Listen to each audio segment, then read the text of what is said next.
Some nights are just pitch black, without stars, and without sleep. Dirty nights clinging to you like tar. Like this one night, back in 1938. Film noir is great, isn't it? Grisly, fedora-wearing, monologue-speaking detectives chain-smoking their way to the resolution of a mystery whilst a mysterious and alluring dame drives them to distraction, singing at the local gentleman's club. Well, imagine all that, but with a big mansion, and ghosts, and having the lights turned off. You've just imagined White Knight, so is it more Dick Tracy or Aunt Lacey? Let's find out.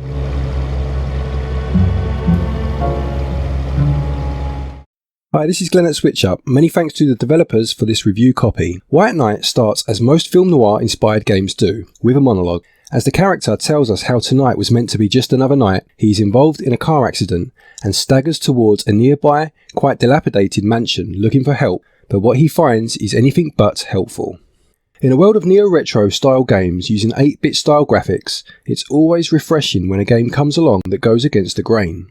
White Knight goes for a film noir animated comic book style, using nothing but black and white for the most part. The most obvious comparison to make would be to Frank Miller's Sin City comic series, much like another game I reviewed recently, Metropolis Lux Obscura. But I also got quite a strong Dick Tracy vibe, or Slam Bradley from pre-Batman Detective Comics to the game in terms of the 1930s aesthetic. There is something quite striking about how the two colours are used together.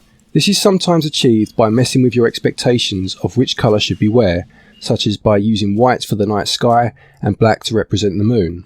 Other times it's achieved by using white to create a stark outline around a character model against a black background. It's a very clever way of ensuring the game doesn't become stale despite a very limited colour palette.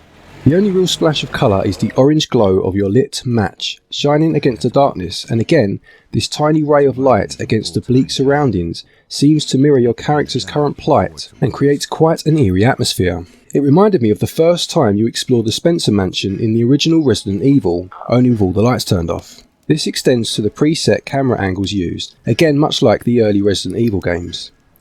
The art style is simplistic, with crude lines being used to create the world around you. Again, this is a good choice and really does help to reinforce the feeling of being in a 1930s comic book panel. This game is a good example of how an artistic style can create a look that is more than the sum of its parts, and graphics receive 15 out of 20. Music is quite an interesting category to discuss in White Knight. Carrying on with the film noir theme, the game begins with a fairly cliché internal monologue from our character. There is then a piano score playing atop the opening credits, with a woman singing smoothly and passionately.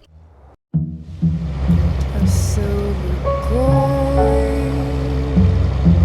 in the night sky flips over and over. It almost transports you to the 1930s gentleman's club in the heart of Los Angeles. Once the game starts, it relies mainly on sound effects.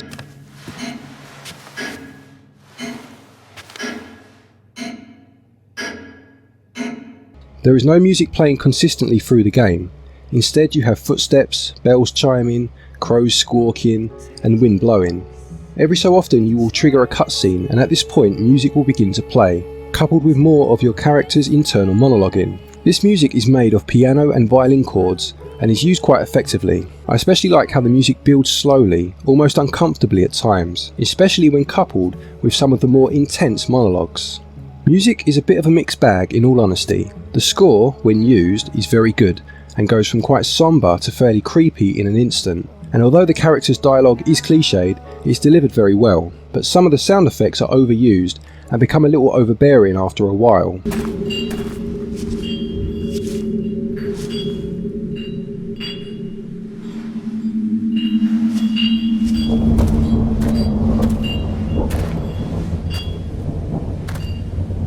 All in all though, it hits more than it misses and scores 14 out of 20.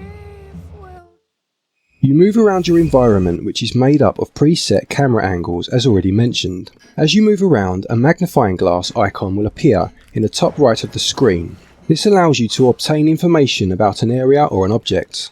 A hand icon allows you to interact with something nearby, and a door icon shows that you can enter a door. You must collect matches to light the darkness, and you cannot carry more than 12 at a time. These matches are essential for survival, as many areas around the mansion are cloaked in darkness. It's very reminiscent of the first Resident Evil game, as already mentioned. You will need to solve basic puzzles in order to open up new parts of the mansion and progress further into the game. Without giving too much away, there is a supernatural edge to this game, and there are things lurking in the darkness that will severely ruin your day. That's why it's so important that you use your matches sparingly, much like ammo in earlier Resident Evil games. The further you get into the game, you will be able to use electric light sources to brighten things up a bit, and luring the spirits into the light becomes your only form of defense. This is quite a clever defense mechanic, as it almost makes combat become puzzle based, as you must work out how to turn a certain light on in order to vanquish a spirit that is blocking your path. It has its frustrating moments, such as enemies sometimes being placed in a position that almost feels a little unfair, and a feature where sometimes when you strike a match, it will fail to light. While quite cool the first time it happens, 2 or 3 of these in a row when you are running dangerously low on matches can cause some frustration. You may also find yourself getting a little lost sometimes due to a combination of the dark, some less than helpful camera angles, and the lack of a map, but it generally isn't too bad finding your way around. The game is a bit of a slow burner, but if you stick with it, you will be rewarded with a few interesting ideas. There were some performance issues with this Switch version, such as the game freezing momentarily when you enter some of the rooms, and some fairly long loading times, which is a shame as it does pull you out of the experience whenever it happens. Overall though, gameplay gets 13 out of 20.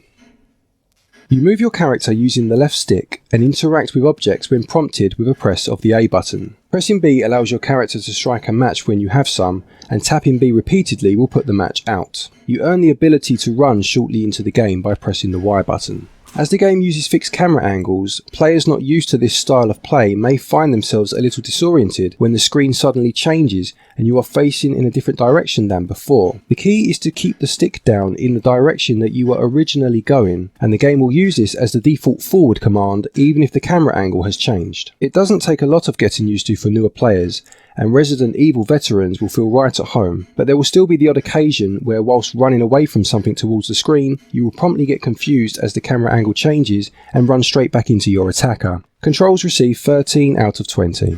White Knight costs £13.49 or $14.99. It will probably take most people anywhere between 5 to 7 hours on a first playthrough. The game has a couple of different endings, as well as an abundance of collectibles to find. These range from newspaper clippings to photographs, as well as biography entries for all of the characters in the game, and all of these help to build up more into the story. The monochrome style of the game can make it slightly difficult to spot collectibles at times, but attempting to collect them is still fun. Value scores 13 out of 20.